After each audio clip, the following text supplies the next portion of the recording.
자, 오늘은 마태복음 11장을 하겠습니다. 마태복음 11장을 하는데 또 한번 우리가 크게 줄거리를 한번 이제 다시 한번 살펴봅시다. 우리 1장에서 4장까지는 이제 서두가 쭉 나왔었고요. 이제 여기까지는 이제 예수님이 공생의 직전까지 이제 예수님의 그 청년 시절하고 어린 시절의 이야기가 쭉 이제 설명이 돼 있죠. 그 다음에 이제 5장에서 이제 7장은 드디어 이제 우리가 잘 아는 산상 설교가 이제 쭉 설파가 됐고, 이건 가르침이죠. 그리고 이제 8장에서 9장까지는 이제 상상 설교 이후에 산에서 내려오셔서 이제 고치시는 사역이죠. 힐링.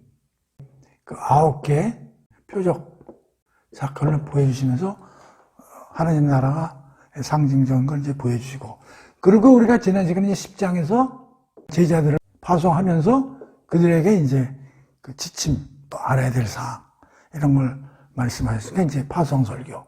여기까지 했죠? 그러면 이제 오늘부터는 11장하고 12장을 큰 주제로 묶어서 이제 공부를 할 거예요. 그럼 여기에는 무슨 주제를 가지고 이 마태가 써나갔을까 하는 걸 우리가 한번 생각해 보자, 이게 공부하기 전에. 이렇게 우리가 전체 성경도 이렇게 쭉 큰 흐름과 그 주제가 어떻게 흘러나가는지를 알고 공부하는 게 대단히 중요해요.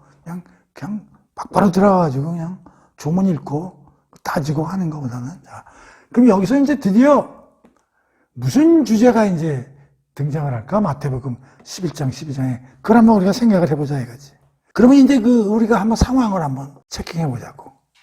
쭉 예수님이 지금 일을 하고 계신 거 아니에요.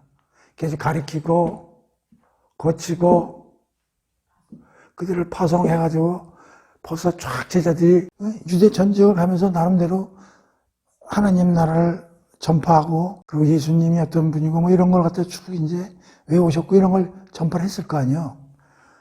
그럼 이제 어느 정도 지금 세상에 어떻게 됐을 것 같아?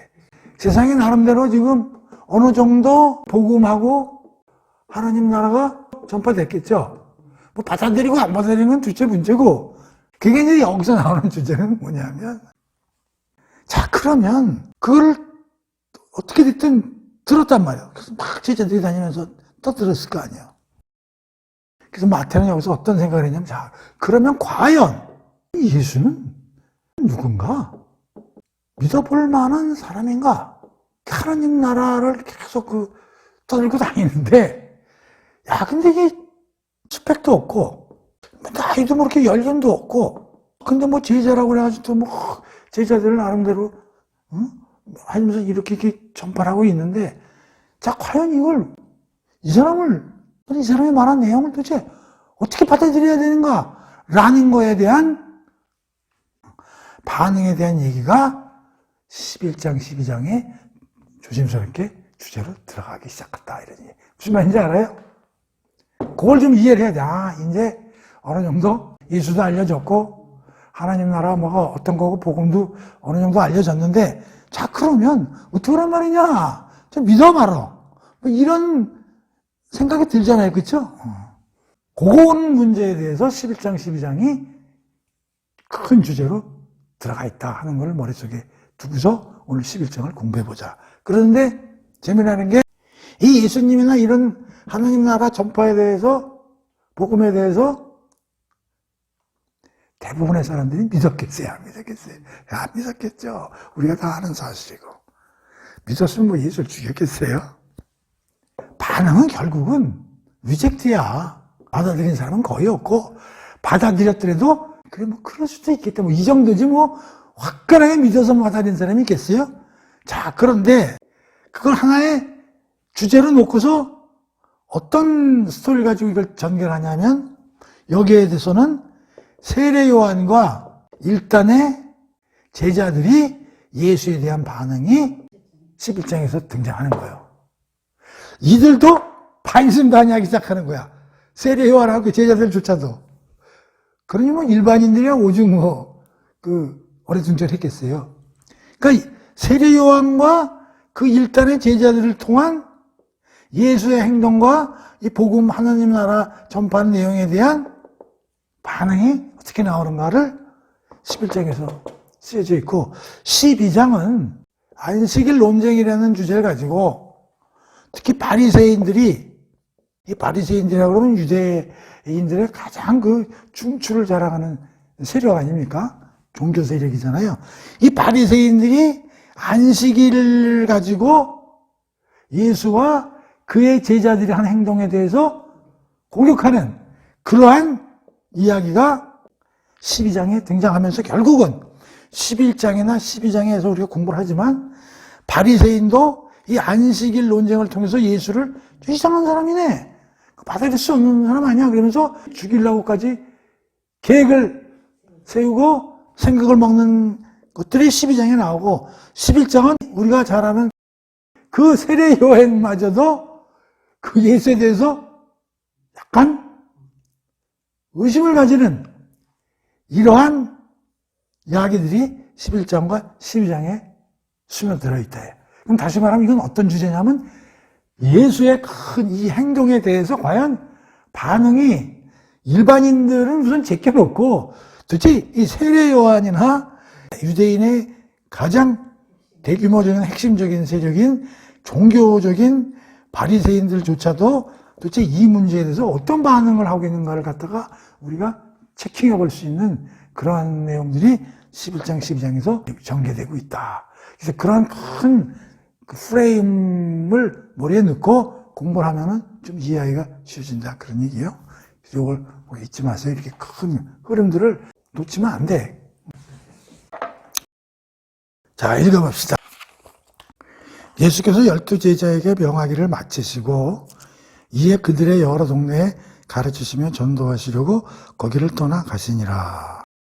1절에서 뭘 볼 수 있냐면 이제 어느 정도 시간이 경과한 거예요. 이제 그 제자들이 다 파송도 가고 나름대로 복음 전파도 하고 또 예수님도 또 필요할 때마다 지역에 가셔서 사역을 고치고 가르치시고 복음을 그 하나님 나라를 전파하고 하는 일들을 하시고 이제 어느 정도 시간이 경과한 거예요. 자, 그 이후에 이제 좀 내용이 바뀝니다. 자, 2절 봅시다. 갑자기 이제 세례 요한이 나오면서 세례 요한이 옥에서 그리스도께서 하신 일을 듣고 제자들을 보내어 예수께 오실 그이가 당신이오니까 우리가 다른 일을 기다리오리이니까. 이게 말이 좀 어렵네. 이게 뭐냐면 요한은 지금 옥에 갇혀 있는 상황이죠. 2절이죠. 요한은 이제 옥에 갇혀 있는데 옥에 갇힌 이유는 다 알죠. 그 왕의 그 궁정 스캔들을 이제 폭로함으로써 이제 심죄에 걸려가지고 잡혀간 거 아니에요. 동생의 와이프를 이제 데려다가 자기 와이프로 삼은 그런 그 스캔들이 벌어져서 그걸 이제 지탄을 거지. 도대체 왕이라는 사람이 그런 부도덕한 일을 하면 되겠느냐. 그래서 이제 옥에 갇힌 거란 말이에요. 그 옥에 갇혔으니까 예수님이 밖에서 하신 일을 볼 수가 없잖아요. 그런데 귀로는 들을 수 있는 거죠. 왜냐면 제자들이 와서 예수님 뭐 이렇게 행동을 하고 다녔답니다. 또 요한이 물었겠지. 야, 그 예수님은 무슨 일을 하고 다니시든지 좀 얘기를 해봐. 이제 이렇게 된 거야. 그런데 요한이 가만히 얘기를 들으니까 의심이 생기기 시작하는 거야. 뭔가 하나님의 아들로서 오셔온 그 메시아가 맞는 건 틀림없는데 뭔가 하는 행동을 들어보니까 좀 진감이가 한 거야. 그래서 어떤 일을 하냐면 제자들을 갖다가 불러다가 예수께 보낸 거야. 예수한테 가가지고 아주 단도직입적으로 물어봐라. 뭐라고 물어보라 그래. 오실 그이가 당신이오니이까 우리가 다른 일을 기다리오리이까. 그러니까 도대체 구약에 언급된 그 메시아가 당신 맞아? 이 얘기죠. 그러면 당신이 아니면 우리는 다른 사람을 기다려야 돼? 자기는 갈 수가 없으니까 아마 자기가 바깥에 있으면 주저가서 따졌겠지. 그 제자들 보고 가서 이렇게 물어보라는 거예요. 근데 이게 근데 한번 생각해 보세요. 이게 그 완전히 단도직입적으로 그런 거 아니야? 네가 기냐 이 얘기 아니에요. 아무리 의심스러워도 좀 더 조사를 해보고 좀 그래야 되는데 얼마나 의심이 강하게 들었겠냐 이제 세례 요한한테. 그럼 이 얘기는 무슨 얘기예요? 세례요한이 지금 무슨 생각을 하는 거예요? 자기가 생각하고 있는 메시아상하고 지금 예수님이 하시는 행동하고 뭐가 생겼다는 거예요? 간극이 생겼다는 거지. 라고 본인이 생각하는 거지. 이거 이상하다. 내가 생각하는 예수는 이런 거 아닌 것 같은데, 메시아는. 봅시다. 그래서 제자들이 와서 물었겠지. 그러니까 이제 예수께서 이제 대답을 하시는 거야. 그 대답을 어떻게 하셨냐면은 4절. 너희가 가서 듣고 보는 것을 요한에게 알리되 맹인이 보며 못 걷는 사람이 걸으며 나병 환자가 객장을 받으며 못 듣는 자가 들으며 죽은 자가 살아나며 가난한 자에게 복음이 전파된다 하라. 누구든지 나로 말미암아 실족하지 아니하는 자는 복이 있도다 하시니라. 자, 예수님의 대답은 아주 심플해. 뭐 이렇든 저렇든 이 말이 옳다 아니다 나는 이러니까 하나도 안 하고 그대로 본대로 전해라. 이 끝이야. 그런데 본대로 전하라는데 그 내용이 뭐야? 맹인 얘기 나오고 못 걷는 사람이니까 뭐 안질병이라고 치자고 그 다음에 나병 환자 귀머거리죠? 죽은 자 또 가난한 자 다 이런 거 하셨죠? 예수님이 우리 9개 기적사건을 통해서 이거 다 하신 거 아니야? 그러면서 하나 덧붙여. 누구든지 나로 말미암아 실족하지 아니하는 자는 복이 있도다. 다시 말하면 세례요한도 자칫 잘못하면 실족의 우려가 있는데 이걸 잘 음미해보고 실족하지 않도록 하는 것이 좋겠다 하는 걸 예수님이 말씀하신 거예요. 자, 그러면은 봅시다. 이걸 보면서 이 얘기를 안 들었겠어요, 세례요한이? 제자들한테 그 예수님이 하고 계신 얘기를 보고를 했겠지, 제자들이.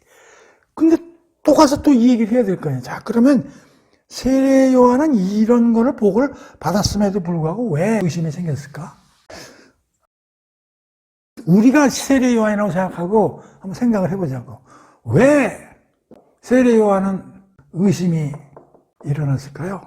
난 이렇게 생각해요. 두 가지인 것 같은데. 우선 자기 문제도 좀 있는 것 같아. 자기가 지금 어떤 상황에 처해 있는 거예요? 잘못해서 갇힌 거예요? 정의를 부조리신 거 아니에요? 왕이 잘못한 도덕적 문제를 지적한 거 아니에요? 정의로운 사람이지.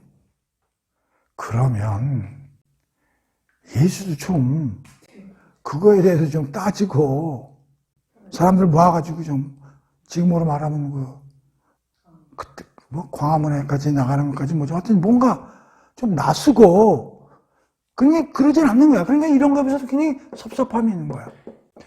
두 번째는 예수님이 하시는 그 기적 행위 이거를 100% 이해가 안 되는 거야. 잘. 다시 말하면 우리가 성경을 처음 읽는 우리 같은 사람도 이렇게 설명을 안 듣고 기적사건을 읽으면은 그 깊이를 모르잖아요. 이것이 예수님이 하신 아까 얘기한 여러 가지 뭐 귀머거리 고치고 뭐 나병 환자 고치고 죽은 자 살고 그 의미를 100% 이해를 못하는 거야. 누구조차도 세례요한조차도. 그러니까 우리가 성경을 읽으면서 이 기적사건을 그 사건 자체만 봐야 되는 게 아니라 엄청나게 뒤에 숨어있는 그 의미와 상징을 우리가 알아야 된다고 그 전에 우리 공부를 했지 않습니까? 세례요한이 아직 그걸 캐칭이 안 된 거야. 세례요한도 이사야서도 알고 구약들 다 알 텐데 선지자 중에 선지자인데도 말이지. 이런 문제로 인해서 의심을 갖기 시작하는 거야. 자, 그럼 봅시다. 세례요한 자체도 이런 의심을 갖는데 오늘날 우리도 똑같다고. 우리가 누가 태어나자마자 교회 간 사람 없잖아요. 그럼 누가 뭐 부모를 따라서 가든 뭐 친구 따라 가든 뭐 자기가 무슨 이유가 있든지 뭐 교회 가든 할 때 이 쉽게 긍정이 되냐고. 안 돼요. 똑같은 거예요, 이게. 그리고 우리가 설령 지금 믿고 있는 사람들조차도 세례요한 같은 생각이 안 되냐고. 들어요. 다니긴 다니는데 이게 진짜 뭐 맞는, 내가 좀 뭐 잘 다니고 있는데 이게 뭐 제대로 돼서 다니는 건지 이거 믿으면 뭐 진짜 천국에 가는 건지, 도대체 복이 오는 건지, 기도해도 답이 있는 건지, 다 그러고 살잖아요. 근데 예수님 뭐라 그래? 누구든지 나로 말미암아 실족하지 아니하는 자는 복이 있도다 하시니라. 실수하지 마라. 얘기를 하시는 거예요. 그러니까, 우리가 지금 설령 약간 좀 안 믿어지더라도 예수님이 실족하지 말라고 그랬으니까 끝까지, 그래. 조금 더 공부하고 더 열심히 다녀서 한번 더 깊이 알아봐야지. 이런 생각을 가져야지. 의심 난다고 안 믿을 생각하지 말고 실족하라는 사람은 하나님이 어떻게 한다고? 예수님이 뭘 준다고 그랬어요? 복 준다고 분명히 얘기했으니까 믿으라 이런 얘기예요. 자, 봅시다. 그들이 떠나매라는 게 이제 무슨 말이야? 제자들이 이제 돌려보낸 거야. 근데 제자들한테는 크게 한 말이 없어요. 그렇죠? 본대로 알려줘라 이렇게 얘기한 거야. 그러고 나서 재미나. 무리에게 요한에 대해서 말하자. 7절. 근데 우리들한테 세례 요한에 대해서 말씀을 하세요. 어떤 얘기를 하셨을까? 근데 예수님은 당황하셨을 거 아니야? 제자들이 와서 당신이 기야? 메시아 맞아? 우리 다른 사람을 기다려야 되나? 어떻게 보면 예수님을 이건 거의 지금 무시죠. 결례 아니에요. 그러면 우리들한테 세례 요한에 대해서 어떻게 대답을 하셔야 돼? 이 자식 결례를 해도 유분수지 지탄을 하셔야 맞는 거죠? 우리가 일반적으로 보는데. 근데 뭐라 그러나 봅시다. 그들이 떠나매 예수께서 무리에게 요한에 대해서 얘기하시되 너희가 무엇을 보려고 광야에 나갔느냐? 바람에 흔들리는 갈대냐? 그러면 너희가 무엇을 보려고 나갔더냐? 부드러운 옷 입은 사람이냐? 부드러운 옷을 입은 사람들은 왕궁에 있느니라. 그러면 너희가 어찌하여 나갔더냐? 선지자들 보기 위함이었더냐? 옳다. 내가 너희에게 이르노니 선지자보다 더 나은 자 아니라. 자, 근데 할 때 뭐라 뜻하는 얘기를 하시는 거야. 그러면서 무슨 얘기를 하시냐면 여기서 예수님이 극찬을 하십니다.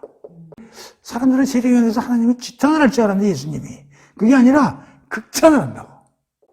극찬의 내용은 크게 두 가지인데 이제 앞으로 나올 거예요. 두 가지예요. 첫 번째가 선지자 중에 최고다. 1등이라는 얘기죠.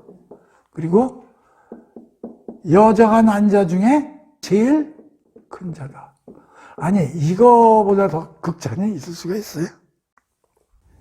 여자가 난 자 중이라면 이 세상에 존재하는 모든 인물 중에 제일 큰 인물이라는 거 아니에요? 그리고 선지자 중에, 선지자가 지금 그동안 선지자가 얼마나 많이 나왔어, 구약에. 근데 그 중에 최고라는 거 아니야? 누구 보고? 세례요한 보고. 야, 그렇게 결례에 제자들로 하여금 손가락질을 받았으면서 불구하고 예수님은 까딱 안 하고 이런 일을 하시는데, 근데 이제 비유를 할 때 모르듯한 얘기 8절, 9절이죠? 이제 이런 얘기를 이제 결론적으로 얘기를 하시는 거야. 그러면서 하나의 예화로 이제 무슨 얘기를 하냐면 이런 얘기를 하시는 거야. 너희가 광야에 나가 바람에 흔들리는 갈대냐? 그걸 보러 갔냐? 부드러운 옷을 입은 사람이나 부드러운 옷을 입은 사람들이 왕궁에 있느니라. 무엇을 보려고 나갔더냐? 부드러운 옷을 입은 사람 만나러 나갔냐? 너희가 나간 거는 선지자를 보기 위함 아니었느냐? 옳다. 내가 이르노니 그런 선지자 중에 더 나은 자니라. 근데 이게 참 해석하기가 어려운 절이에요. 이게 이해가 좀 돼요? 잘 안 되죠. 사실 그냥 넘어가도 이것만 사실 알면 되는데 그래도 여기 쓰였으니까 좀 살펴봐야지. 우리가 보통 광야 그러면 허벌판, 그냥 바람이 휘잉휘잉 부는 곳, 외진 곳, 이런 생각이 들잖아요. 이제 그런 뜻으로 생각하지 말고, 그런 뜻도 있지만, 이 당시에 광야 생활을 하는 사람들이 꽤 많아요. 유대인 중에. 그 중에 대표적인 게 에센파, 쿰난 공동체. 이런 사람들이 주로 광야에서 생활을 많이 했다고. 세례 요한도 어디 출신이요? 광야 출신이죠. 그럼 이 광야라는 뜻은 뭐냐면 허벌판이다 이런 뜻도 있지만 그 당시에 유대인 중에 나름대로 좀 생각이 있는 사람들은 썩은 거야, 예루살렘이. 막 나라도 이제 없어지고, 막 로마들이 이제 지배받고, 그러면서 삶도 그렇고, 보니까 이게 뭐, 개판은 5분 전인가? 윤리, 도덕, 뭐 이런 게. 그냥 이렇게 세려서는 안 되겠다. 그래가지고 뭔가 생각 있는 사람들은 그 안에서 살다 보면 어떤 일들이 벌어져. 다운타운에서 살면. 그냥 세속 가치에 그냥 디글디글 하면 되잖아요. 그냥 뭐 짜증나고 그런 거 아니야? 생각 있는 사람. 그러니까 이런 사람들이 어디로 나가는 거야? 광야.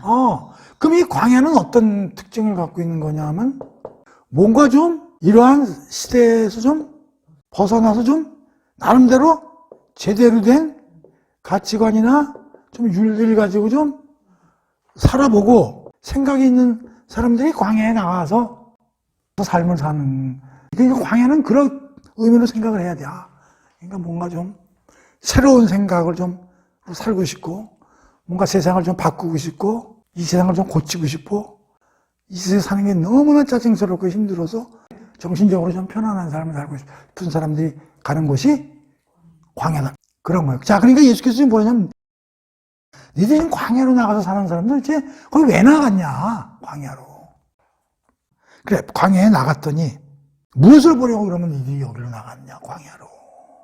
뭔가 새로운 가치관과 이런 걸 좀 희망적으로 좀 갈망하면서 그런 시대가 오기를 바라고 그러기 위해서 광야로 나간 거 아니겠어? 그런데 거기 나가서 뭐라 그래? 바람에 흔들리는 갈대냐? 갈대인데 이제 이게 갈대가 나오니까 사람들이 광야는 외지고 황량한 곳을 자꾸만 생각하는데 이 갈대는 우리나라 그 돈에는 누가 찍혀 있어요? 뭐 퇴계, 이황, 뭐 이율, 신사임당 이런 게 로마 그 당시 로마 지폐에도 뭐가 들어가 있을 거 아니야.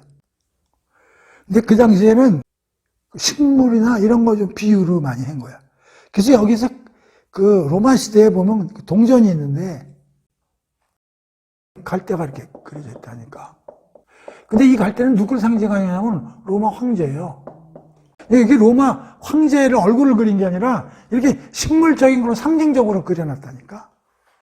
유대인이나 이런 사람들은 로마 황제 그려놓으면 천국가는 같잖아. 그러니까 이것은 뭐냐면 니들이 광야로 나갔냐? 돈 벌러 나갔냐? 쩐이죠, 쩐. 야, 니가 지금 광야로 나간 이유는 뭐야? 좀 새로운 걸로 뭐 좀 운동이나 뭐 삶을 사고자 하고 나갔는데 니들이 지금 요거 밝히러 나간 거야? 그런 거야? 이런 얘기요. 두 번째 뭐야? 부드러운 옷. 부드러운 옷을 입으려면 옷이 부드러운 감으로 만들려면 기지가 좋아야 되잖아요. 옛날에 그 이태리제 그 기지가 굉장히 비쌌거든요. 기지. 그게 부드러운 옷이라는 거는 돈 좀 있고 좀 세도가 사람들이 입는 것이 좀 부들부들한 옷이거든. 없는 사람들은 좀 풋풋하고 그 풀매가지고 풋풋하고 이런 거. 그러니까 이건 뭐냐면 야, 니들이 여기 권력과 세도가 되기 위해서 지금 니들이 광야로 나간 거야? 니들이 광야로 나간 게 돈과 권력을 지금 쟁취하기위해서 나간 거 그거 아니잖아. 여기서 뭔가 새로운 운동과 새로운 바람과 새로운 가치와 그런 운동을 좀 해보고 싶고 그 다운타운에서의 그 어떤 그 썩어 빠진 도덕적 윤리로 가득 차 있는 그러한 그래서 벗어나가지고 좀 뭔가 새로운 운동을 지금은 하면 어떻게 뭐 이건 정신 운동 좀 하고 말이지 뭐 이런 운동을 하기 위해서 우리가 광야로 나간 거지. 니들이 지금 돈하고 권력 밝히려고 나간 거야? 아니지 않느냐? 그러면서 그러면 니들이 선지자를 보기 위함이었냐? 그렇지.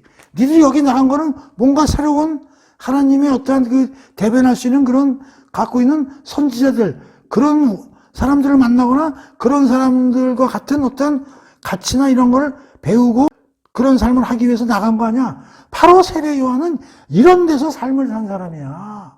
그러면서 뭐라고 그래? 세례 요한이 바로 이러한 생각을 가지고 광야에서 먹고 자고 산 사람이고 6개월 전부터 내가 오기 전에 나를 알리기 위해서 준비하고 그런 사람들을 여기서 뭐라고 그래? 선지자보다도 더 큰 자니라.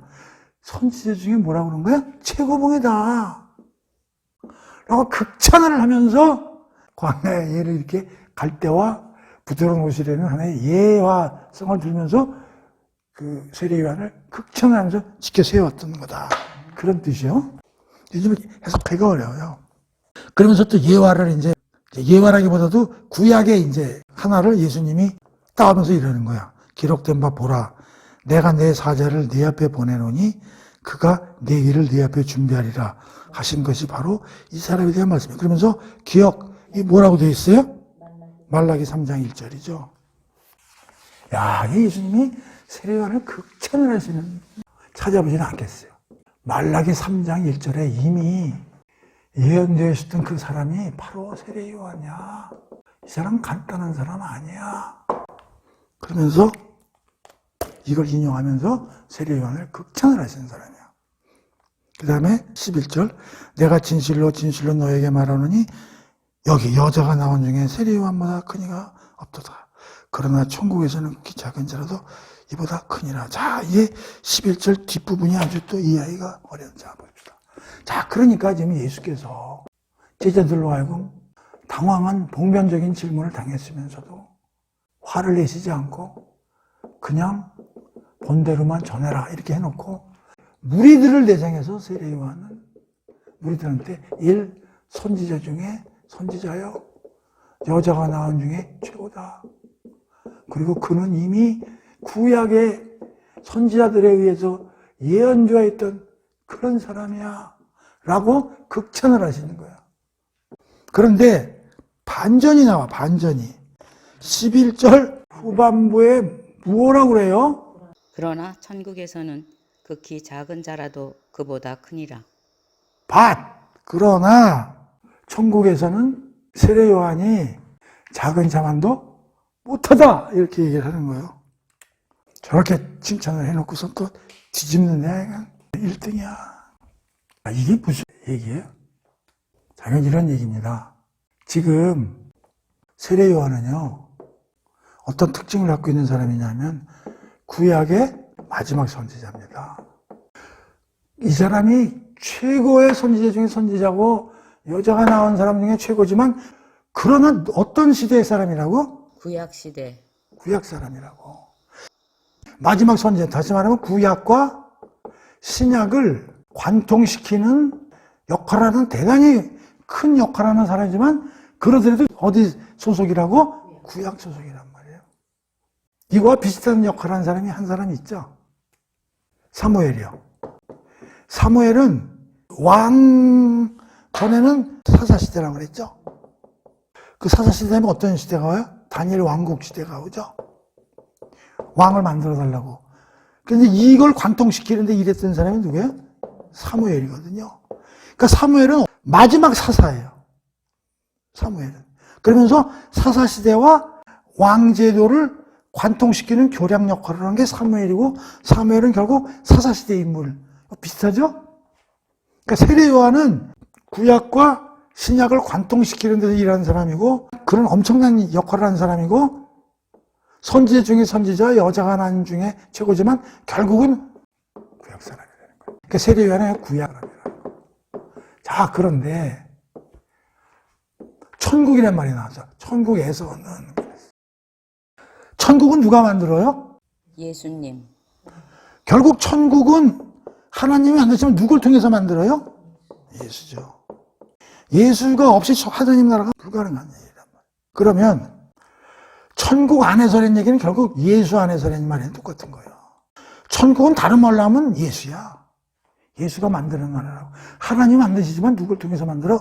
예수를 통해서 만들기 때문에 천국은 누구 때문에 성립되냐면 예수 때문에 성립되는 거예요. 그러면 천국 안에 있으려면 어디 안에 있어야 돼? 예수 안에 있기 전에는 천국 백성이 될 수가 없는 거예요. 다시 말하면 뭐냐?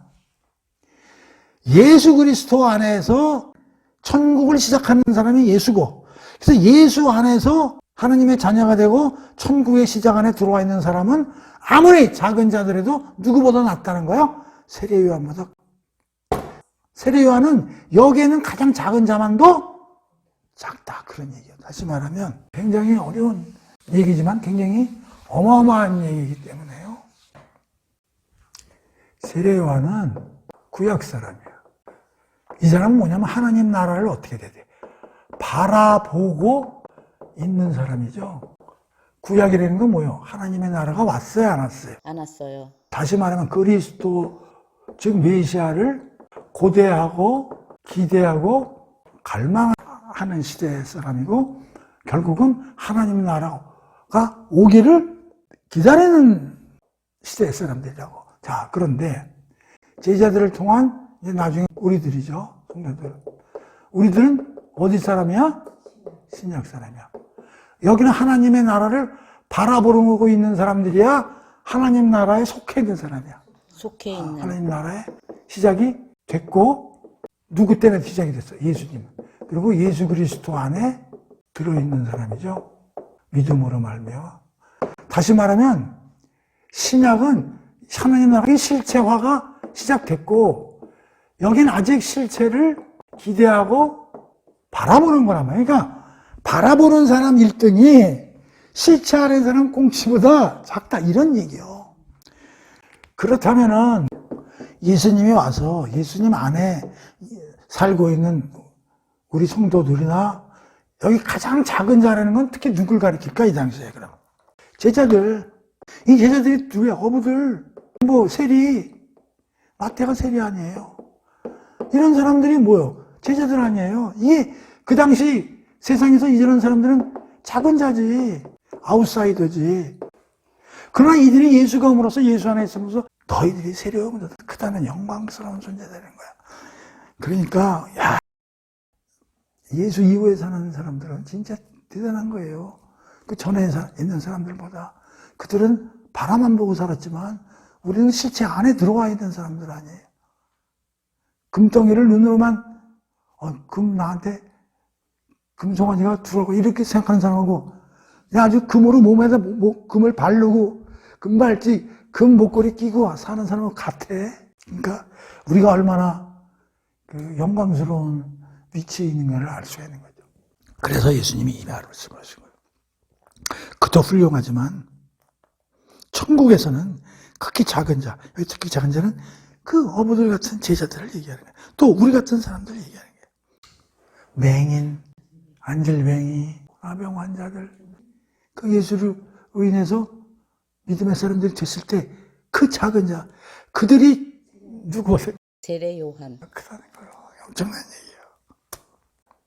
자, 그러면서 12절에 세례 요한의 때부터 지금까지 천국은 침노를 당하나니 침노하는 자는 빼앗느니라. 자, 이것도 굉장히 난해 규절인데요. 그러나 이거 뭐 복잡하게 신경 쓸 거 없어요. 자, 지금 이제 하나님 나라 시작됐어요? 안 시작됐어요? 시작됐어요.